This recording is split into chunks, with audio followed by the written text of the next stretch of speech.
with your team, with your body of soldiers, because one is not going to stand up to go to battle if they have already known that they're not going to be able to win the battle to begin with. Why certain people around here in this area was so persistent in wanting to fight the very thing that I was willing to sacrifice over 30-something years for, pertaining to standing up for justice and standing up for what the Bible teaches to be right. Why these people was willing to come at me in such of a aggressive form since I come back here in 2014 only speaks volumes about the group of people that was doing this, that was engaged in this. They didn't want peace. They didn't want love. They liked to see all the stuff that we're now seeing pertaining to the disruptions, the abortions, the murders, the killings, the unborn children being slain, and all the other problems that had occurred in America for the past 25, 30 plus years.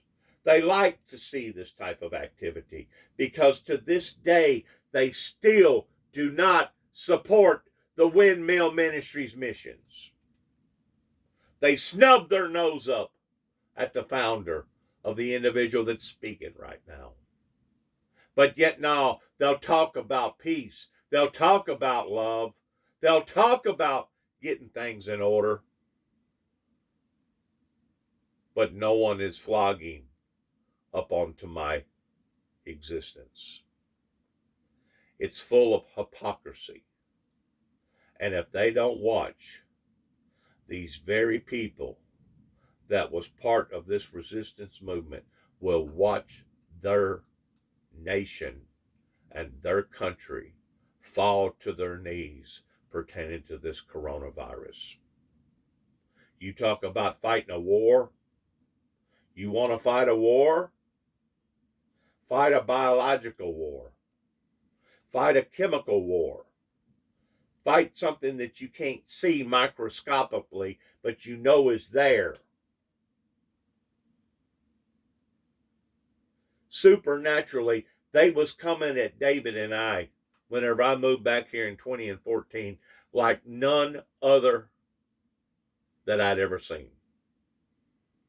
And it actually was overwhelming to David to the point that they helped to put David in his grave emotionally and physically at the age of 51. Because David was so heartbroken about watching his own peers, his own people that he went to school with, that he drank a beer with, that he laughed with, that he told jokes with, to watch him be attacked and watch his brother be attacked for standing up for righteousness and standing up for God. David couldn't take it. His emotions got the best of him. And mine as well, pertaining to bringing on this type of sickness in regards to obesity and diabetes. Of course, it was first enhanced by Judge Woodall up in Kentucky, in Cadiz, Kentucky, over 2 initial telephone calls that was non-threatening and in apologetic form. 2 telephone calls that I had made out in Oklahoma City, Oklahoma, making good money, paying federal, state, and local taxes in that area, working in a body shop, gathered me up, hauled me back to Kentucky, and tried me as an animal, and then decided to take me to one of their own personal state facilities up in LaGrange, Kentucky, and feed me a handful of poison against my will. Over 2 telephone calls It costed me 9.5 months, almost 10 months in jail. That's what the good people in the state of Kentucky, just north of here, give or take about 20 miles, done to one of their Tennessee citizens below them. Simply because I was spending entirely too much money and too much time in the land between the lakes. Another area that they had already butchered and wounded their own people in taking over their land. As we listen to more of this, realize that this grieves me to have to reflect upon to something so severe as people taking each other's lives. Just as it grieves me to watch the death of so many innocent people that's dying right now of the coronavirus across the United States. It grieves me to know that right now we could all be experiencing a temporary utopia and a peace upon to the planet if certain people, the resistance movement, would have chosen to have done the right thing in the year 1988 whenever I first got secondly introduced to the White House.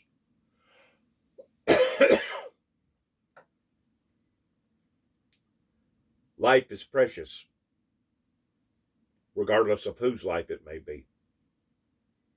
And it's very obvious that these people around here, whenever I moved back here in 2014, was not concerned about doing the right thing. They was not concerned about peace, and they wasn't concerned about their own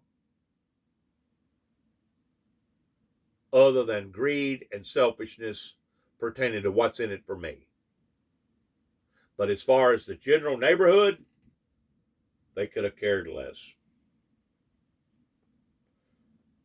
Now a great curse has fallen upon to the nation and upon to the world.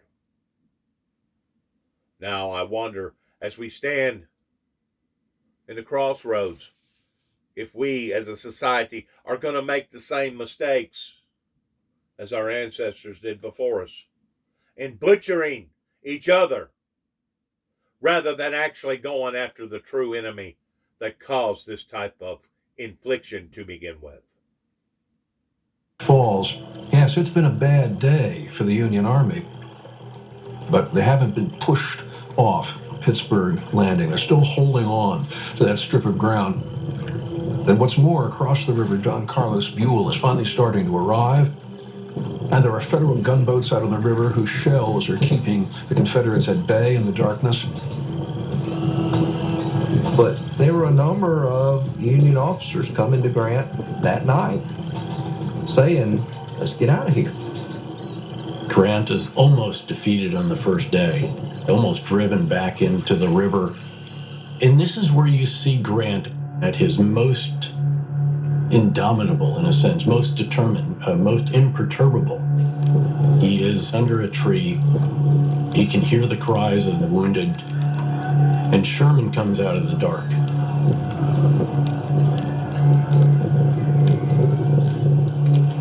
Suffering.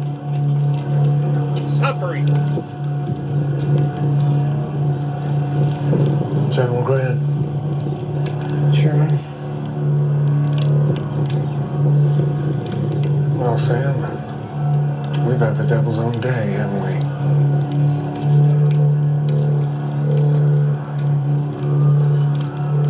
Looking tomorrow, though.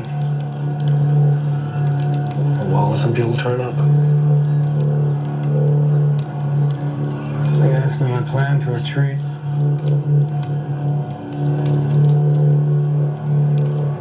Fire the first gun in the morning.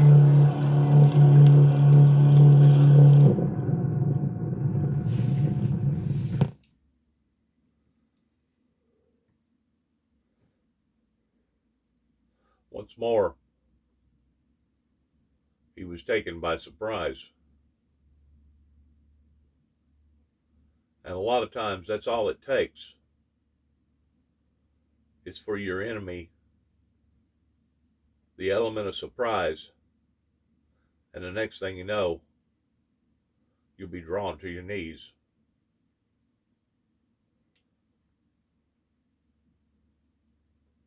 in combat. It's all or none. Win, lose, or draw. In combat, they live by a different rule, which is to win at all cost.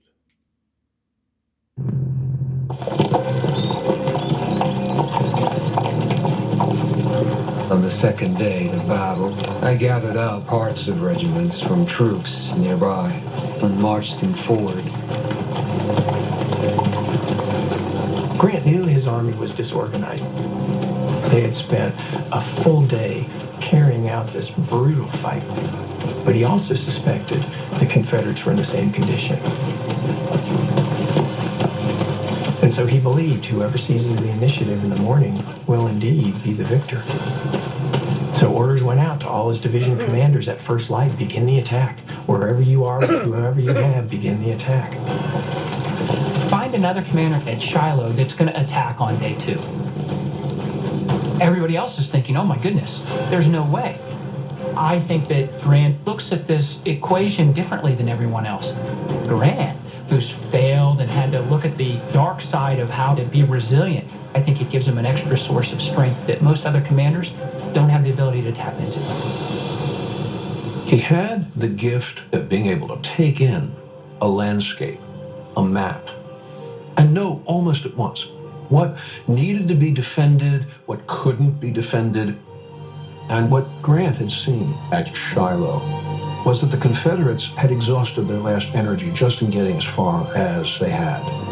Grant had seen that if, in the night, Buell's troops could be ferried over and Grant's army could be rallied and somehow reorganized and put back into position for a counterattack the next morning, then the Confederate army itself would collapse. Grant was determined to stay and fight. Everything he's learned came into play in making that decision. That's the point where Grant becomes Grant.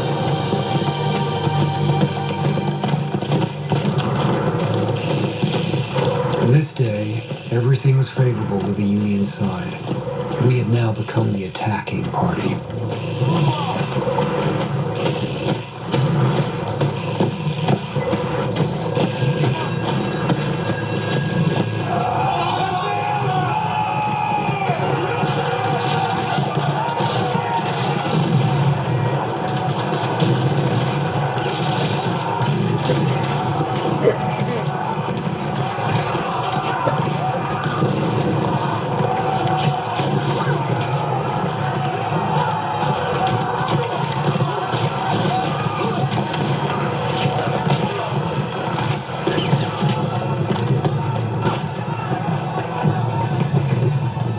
The enemy was driven back all day, as we had been the day before. It was another brutal day of fighting over much of the same ground. But by 2 p.m, Confederate Commander Beauregard ordered a withdrawal back to Corinth. The battle is over, and it is, technically speaking, a victory for the Union Army. But it's a victory which has been won at terrible prices. Huge casualties. 25,000 killed, wounded, and missing. This is the first time in American history that we've seen this. The armies in the Revolution and the War of 1812 are smaller than the casualty count in Shiloh. I saw an open field on the second day so covered with the dead that it would have been possible to walk across the clearing, stepping on dead bodies without a foot touching the ground.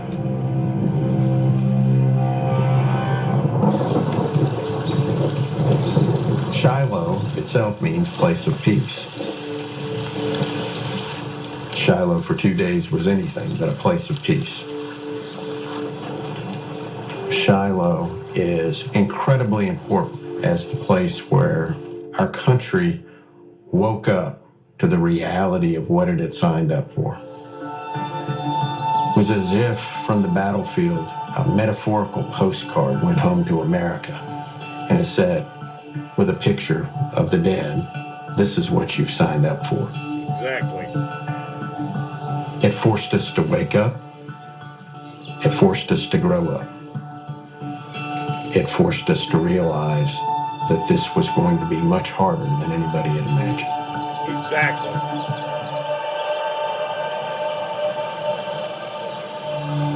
Especially whenever you look across the horizon and all you see is thousands of dead carcasses. As I said a while ago, the pond of blood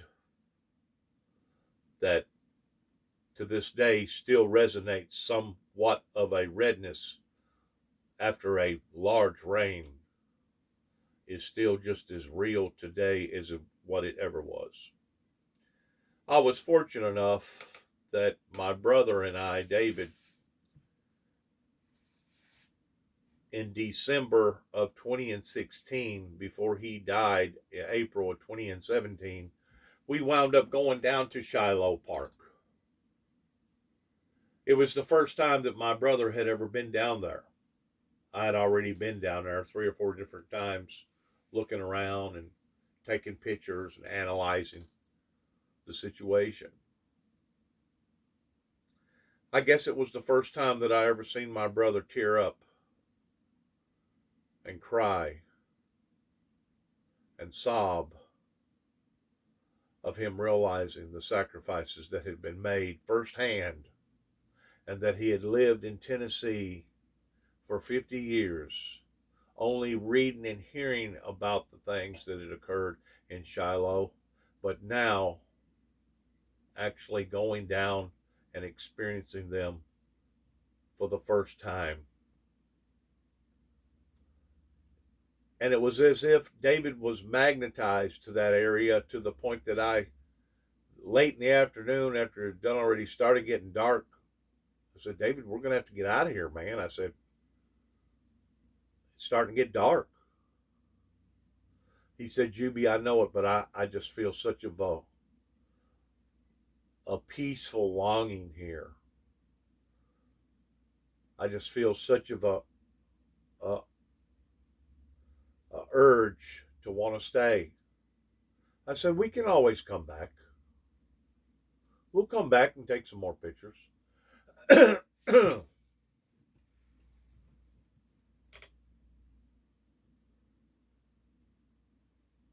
people that visit such places as this can't have empathy and sympathy for what went on, they're either touched in the head or they're very, very cruel, mean people to begin with. Because this was the wake-up call for the Civil War of just exactly what that they had signed up for.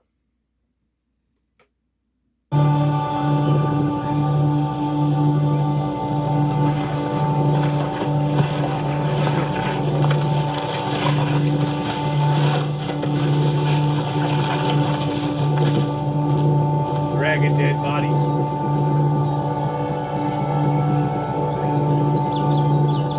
Grant looks across the field.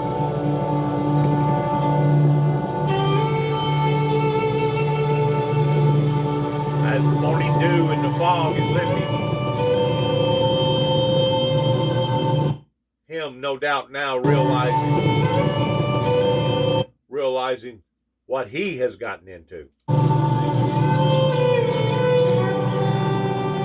Up to the Battle of Shiloh, I believed that the rebellion would collapse suddenly and soon. But after Shiloh, I gave up all idea of saving the Union, except by complete conquest.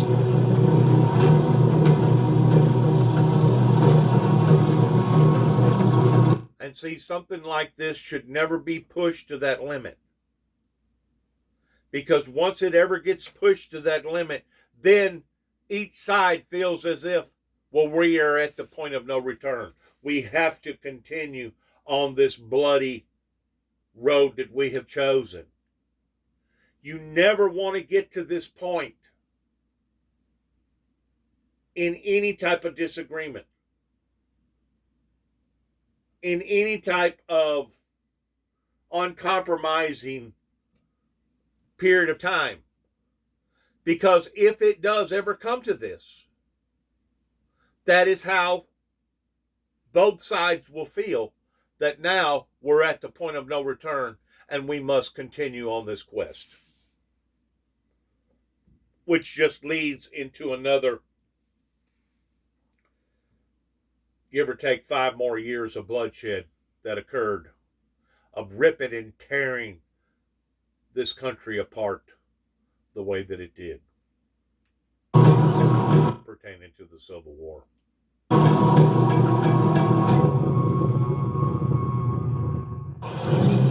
After Shiloh, I was no longer boss. Lincoln was right. Vicksburg is the key. The art of war is simple enough. Find out where your enemy is. Strike him as hard as you can. And keep moving on. You'll go after Lee. We'll go after him until it's finished. It all depends on you. You see, it's just like a vicious dog or a vicious animal of any sort. Once that animal ever gets a taste of the blood, it wants to go back. Then it becomes a sport to them. That's the reason why that I say the reason why the Jesse James gang turned out to be such of a rootless gang was because of the time period that they was raised and what was going on, the atmosphere around them pertaining to guerrilla warfare that up in Missouri was a common feature pertaining to the Civil War. If they had stayed out to California where their father had died, those guys never would have been remembered as being the famous outlaws. But because that was the atmosphere that they was adapted to during the Civil War, and they took on those same traits, it made their story that much more rootless and that much more foretelling of it being a saga of the James gang. This will end this particular segment on the Civil War. I'm glad to be able to capture part of it and how that they have demonstrated both parties. Like I said, the bloodshed went on for another 4 or 5 years of various skirmishes, from taking over Nashville, from taking over Atlanta, Nathan Bedrick Forrest there towards the last was one of their other great fighters, great warriors that fought various battles. But ultimately, we all know during the greatest of the battle during the Civil War, which was up in, I guess, Pittsburgh, Shiloh Park or wherever it is, we all know that the Union prevailed. We all know that the sacrifices that was made, including from one of our dearest presidents, is President Lincoln, was made for the reason of righteousness, of freeing, and continually to keep men free here in America. Those that forget the past has a tendency of repeating it. Never ever forget what people behind us, pertaining to our ancestors, had to go through for you and I to have what we have today. Thank you for listening. Good luck to each and every one of us. Hopefully you have gotten something out of this today in regards to this segment of the Civil War.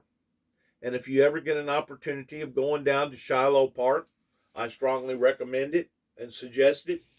to go down there and just kind of take in what our ancestors had to go through. You ever take about 30,000 men lost their lives in that particular battle that basically opened up the floodgates to the next 5. In other words, that was the beginning phases of the true Civil War. It was no longer just skirmishes. Now it was true war. Our enemy today would love to see us make the same mistakes towards fighting against ourselves. And that's the part that we have to learn, to understand that our enemy is not among ourselves, but our enemy is still that in which what is overseas, that does not believe the same way that we believe, that does not have the same morals or the same ideals that we have. We have to understand that we are not one another's enemy.